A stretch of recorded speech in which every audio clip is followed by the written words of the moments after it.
the Vampire of Venice. In the shadowed heart of the Venetian lagoon lies a forgotten island. Lazzaretto Nuovo, once a quarantine zone during the Black Death. It is now abandoned, silent, except for the wind that whispers through crumbling stone. But centuries ago, it was a place of dread. A place where the sick were brought not to be cured, but to die. It was 1576. Venice was drowning not in water, but in death. The plague had returned, blacker than ever.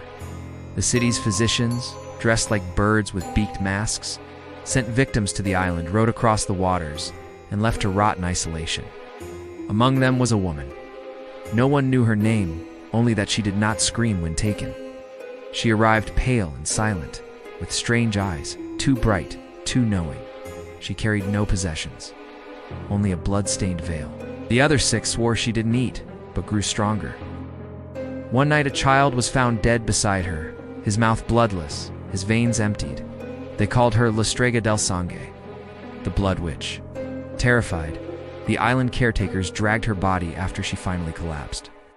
She had no wounds, yet her mouth was smeared with red.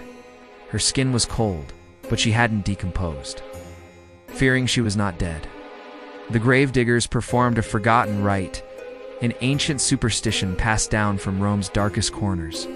They forced a heavy brick into her mouth and bound her jaw shut with rusted wire.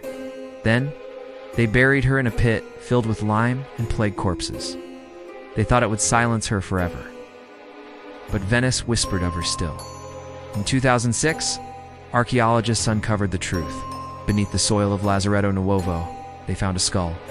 Its jaw stretched unnaturally wide, and a jagged brick wedged deep into its mouth, exactly where the legend said it would be. The bones belonged to a woman, no name, no history. But her grave was different, not a burial, a prison.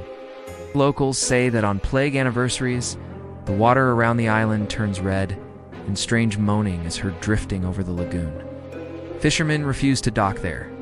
Tourists who wander too close report visions, a woman in a bloody veil, watching them from the trees. Forever hungry.